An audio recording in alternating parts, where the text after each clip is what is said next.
Good morning mga karaypaps. Ako'y nagkakape. Maglakad-lakad naman sa labas. Walking exercise.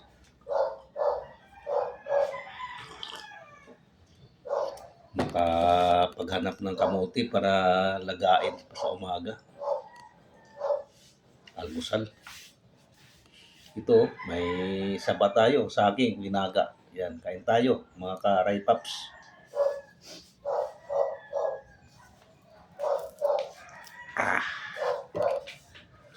Boiled egg. Tamang almusal na to.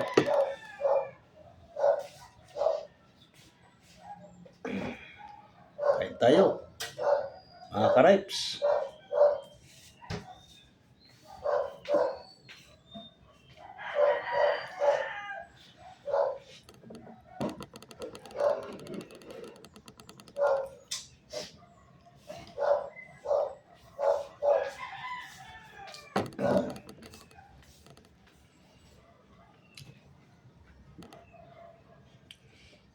Medyo tinanghalin ako ng gising gawa ng sarap matulog pag ganito malamig ang panahon.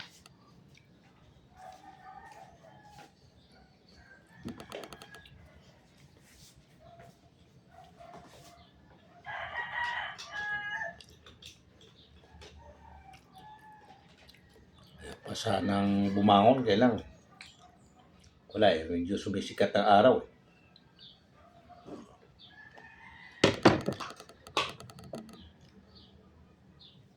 At makapaglakad-lakad naman.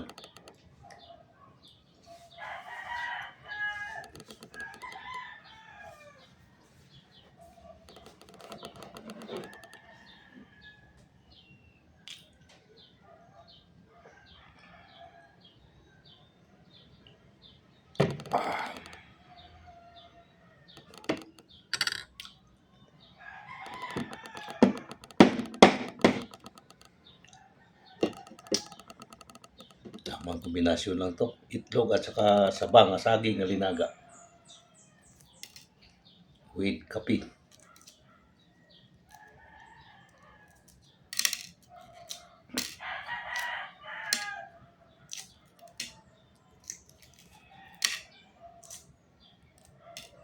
Sabi ng iba daw, lalo na yung mga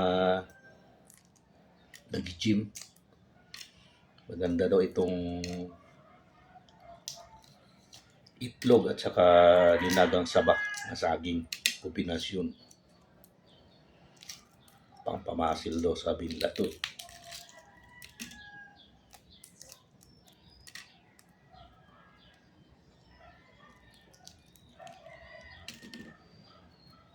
Yun. Kain.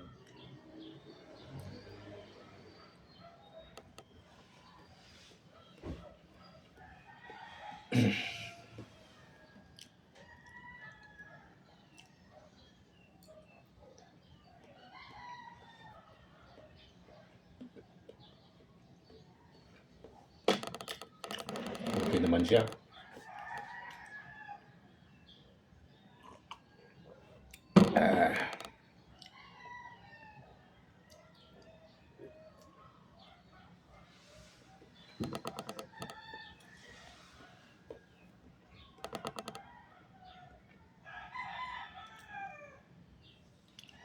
Merkulis na pala ngayon mga ka-repaps.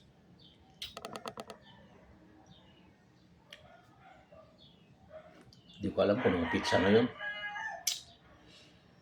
Dikit na kagitnaan sa buwan ng Marso. Next April na naman.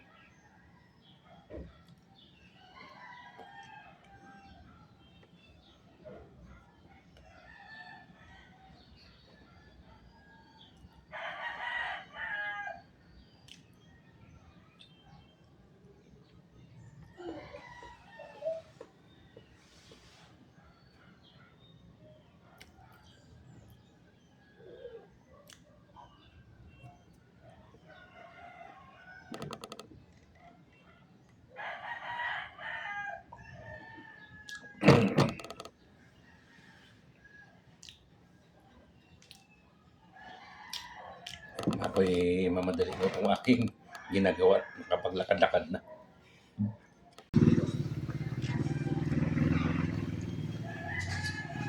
Tayo ay maglakad-lakad para exercise naman. Pinaka-okay exercise.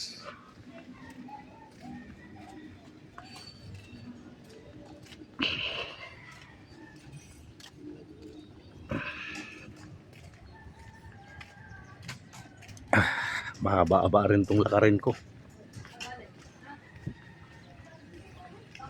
Bibili kasi ako ng kamote para may malaga bukas.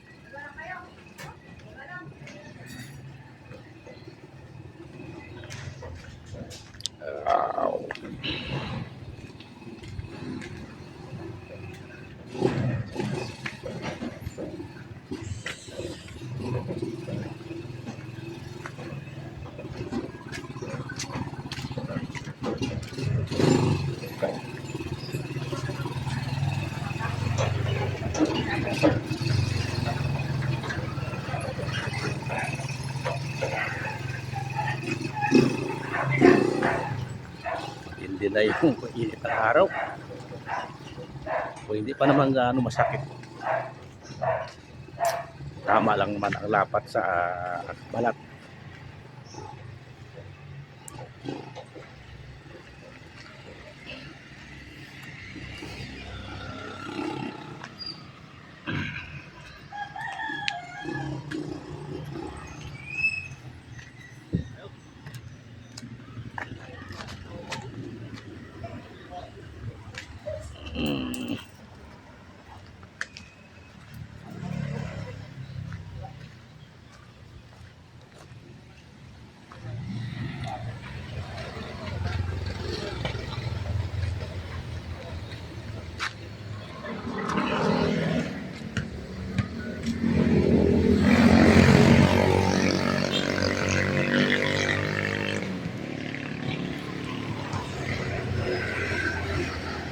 Nandito na tayo ngayon sa highway. Kaunting ingat lang din, daming sasakyan. Dito lang tayo dumadaan sa tabi.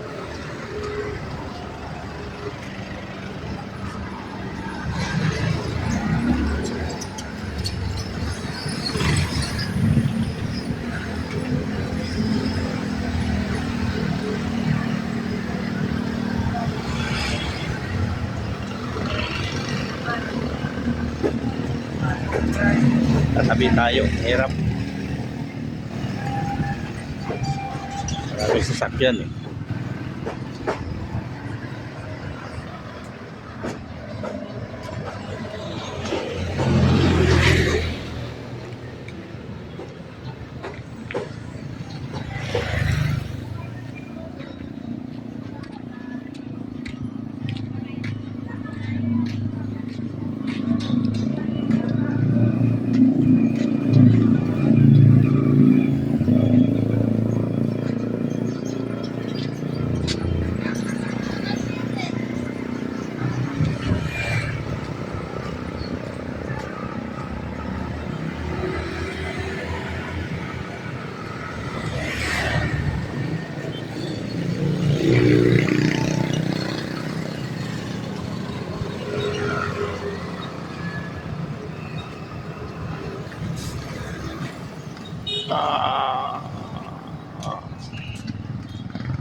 Opposite ng highway na aking lalakaran. Malapit na ako sa palengke.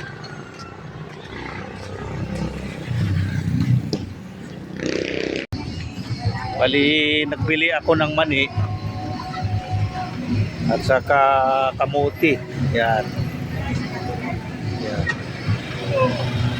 Matagal na ba kayo tayo nagtitinda dito? Tagal na. Tagal na kami rito. Taon na. 35 years na kami. Nauubos ang paninda nyo maghapon.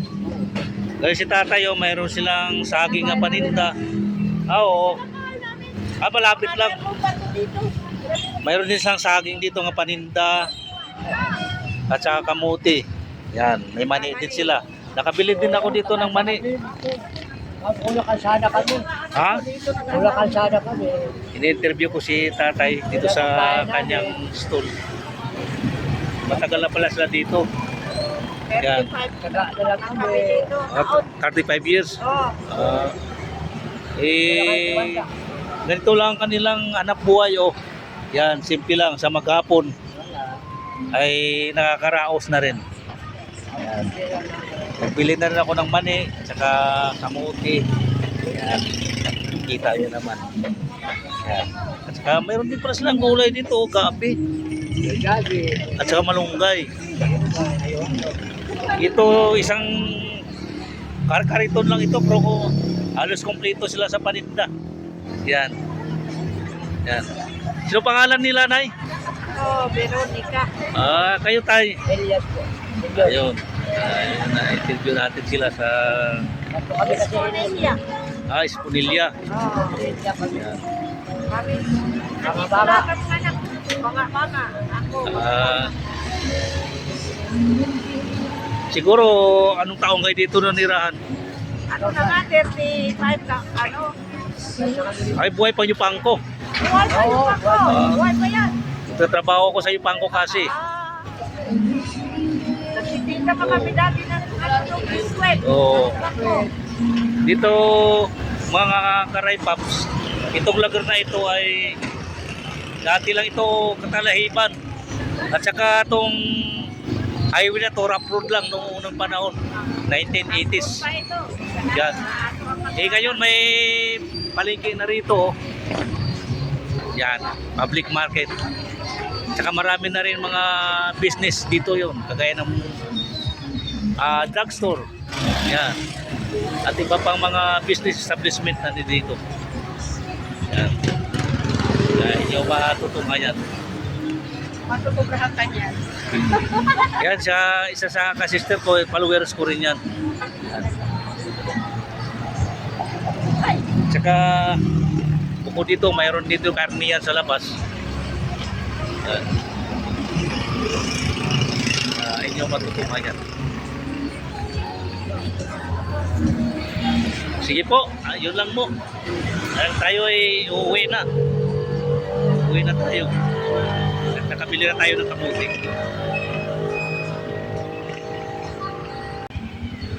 At ako'y naglalakad na at pauwi na ng bahay.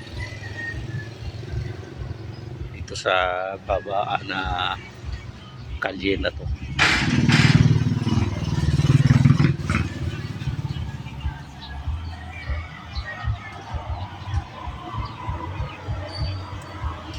Maganda at hindi pa mainit.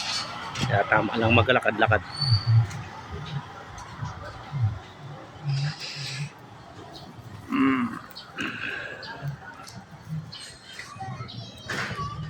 May dalawa na ko pinamili, kamuti at saka mani.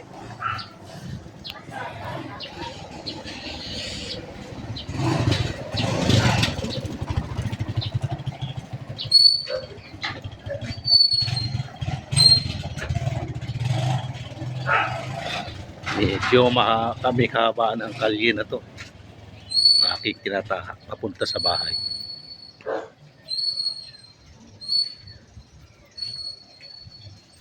Maraming punong kahoy. Tsaka may mga kabahayan din sa tabi.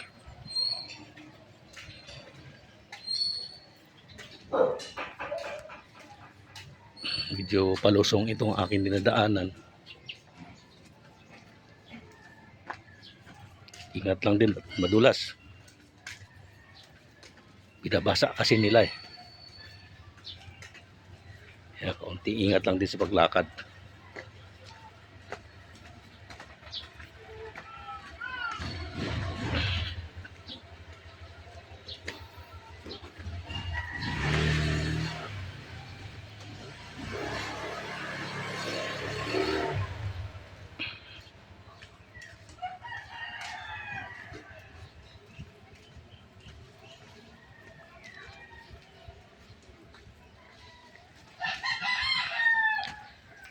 Ay.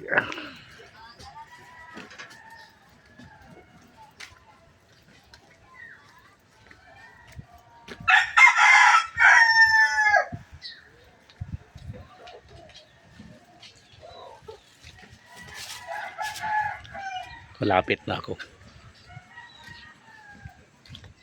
At dati ko ng bahay, akyat naman ako sa bundok. Pupunta ako sa bahay ni Mang Pusoy. Mayroon lang kasi ako kailangan doon. Pagkatid ko ng aking mga dala-dala.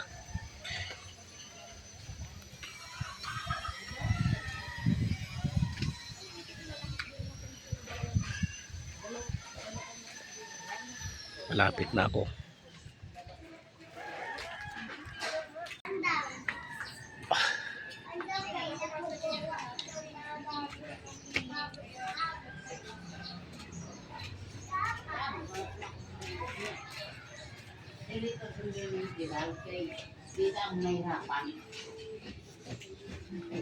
Mga agat yan mo? Hindi.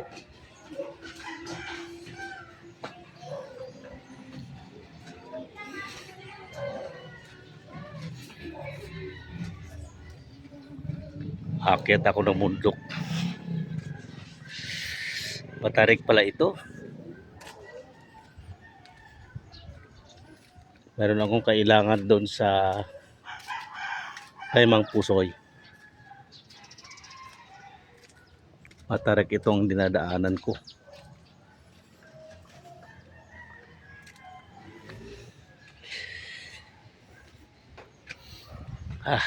Grabe. Maraming puno siya. Oh. Yan, iba't ibang punong kahoy na nandito. Yan.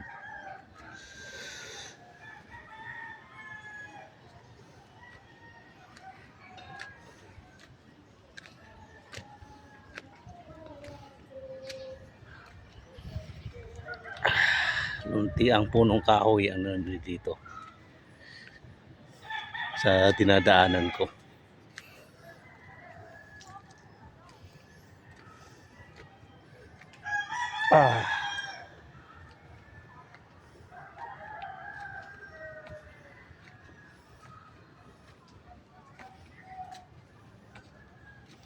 Lapit na ako sa bahay nila.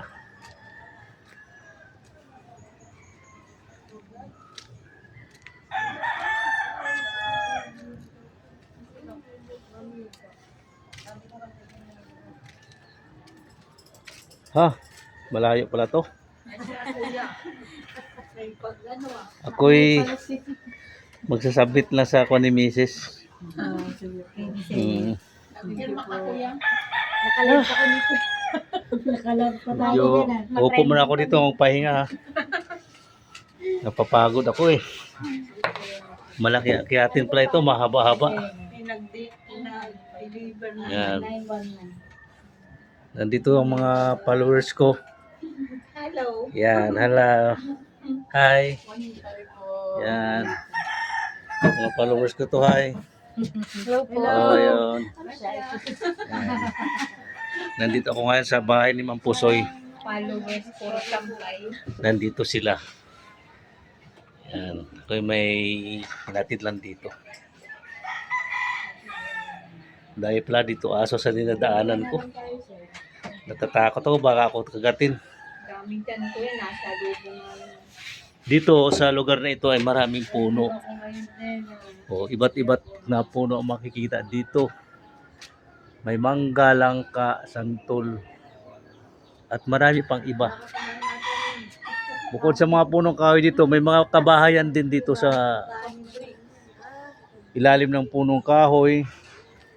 Tapos makikita rin dito yung yung farm ng mga manok. Yun. Magsasabungin. Yan.